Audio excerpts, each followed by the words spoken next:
دوستو سب سے پہلے ہم آپ کو دلچسپ معلومات میں خوش آمدید کہتے ہیں۔ دوستو آپ نے چلی ملک کا نام تو سنا ہی ہوگا، اور آج کی اس ویڈیو میں ہم آپ کو چلی کے بارے میں 7 ایسے ناقابل یقین حقائق سے آگاہ کریں گے جو آپ کو حیرت میں مبتلا کر دیں گے۔ دوستو اکثر لوگ چلی کو ملک بھر میں وسیع پیمانے پر پھیلے پہاڑوں کے سلسلے یا پھر کالی مرچ کے حوالے سے جانتے ہیں، لیکن حقیقت یہ ہے کہ دنیا کے دوسرے ممالک کی طرح اس ملک کی ثقافت کے بھی چند عجیب رنگ ہیں جن کو دیگر ممالک کے باشندے آسانی سے نہیں سمجھ سکتے۔ چلی کے شہریوں کی کچھ عادات ایسی حد تک غیر معمولی ہیں کہ ان کے بارے میں سننے والا تھوڑی دیر کے لیے کسی خیالی دنیا میں گم ہو جاتا ہے۔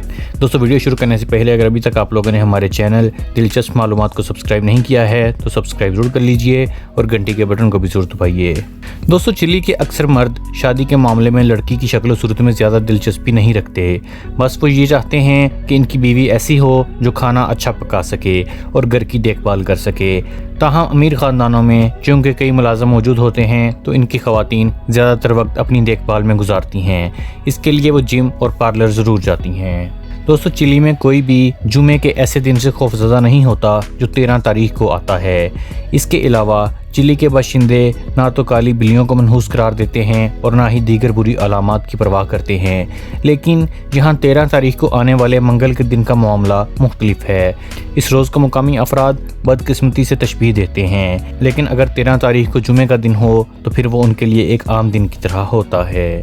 دوستو چلی کی خواتین کوئی بھی کام کر سکتی ہیں جو مرد کر سکتے ہیں۔ وہ ہتھوڑا اور ڈرل کا استعمال کرنے کا طریقہ جانتی ہیں، یہاں تک کہ مقامی مرد حیرت میں مبتلا ہو جائیں گے اگر کوئی عورت یہ کہے کہ وہ یہ سب کام نہیں کر سکتی۔ دوستو چلی کے باشندے اپنی صحت کے حوالے سے حساس ہوتے ہیں۔ ان میں سے اکثر افراد تو اپنے دفتر میں بھی ٹوتھ برش اور ٹوتھ پیسٹ رکھتے ہیں اور ہر کھانے کے یا پھر چائے پینے کے بعد بھی لازمی اس کا استعمال کرتے ہیں، یہاں تک کہ چلی کے اکثر شہری تو دن میں 3 بار نہاتے بھی ہیں۔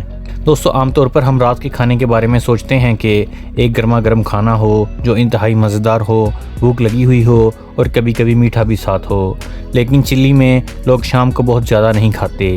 یہاں کے باقاعدہ ڈنر میں چائے کے ساتھ چند چھوٹے سینڈوچ ہوتے ہیں، بس یہی ان کا رات کا کھانا ہوتا ہے۔ دوستو جب درجہ حرارت 30 ڈگری سینٹی گریڈ سے زیادہ ہو تو ہمارے ہاں ہلکے پھلکے کپڑے پہننے کو ترجیح دی جاتی ہے تاکہ زیادہ گرمی محسوس نہ ہو، لیکن چلی کی خواتین اس موسم میں بھی جینز کا استعمال کرتی ہیں اور وہ خود کو اس میں آرام دہ محسوس کرتی ہیں۔ دوستو چلی میں بیت الخلاء میں ٹوائلٹ پیپر پھینکنے کا رواج نہیں ہے، اس کے لیے ایک خاص ڈسٹ بن رکھا ہوتا ہے۔ اس کے علاوہ باتھ روم میں ہمیشہ ٹوائلٹ پیپر کا ایک سپیئر رول بھی موجود ہوتا ہے اور اسے عام طور پر ایک خوبصورت سے کور یا کیس میں رکھا جاتا ہے۔ دوستو امید کرتا ہوں کہ آپ کو ہماری انفارمیٹیو ویڈیو پسند آئی ہوگی۔ اگر ابھی تک آپ لوگوں نے ہمارے چینل دلچسپ معلومات کو سبسکرائب نہیں کیا ہے تو سبسکرائب ضرور کر لیجئے اور ہماری ویڈیوز کو لائک، کمنٹ اور شیئر بھی ضرور کیجئے۔ اگلی ویڈیو تک کے لیے خدا حافظ۔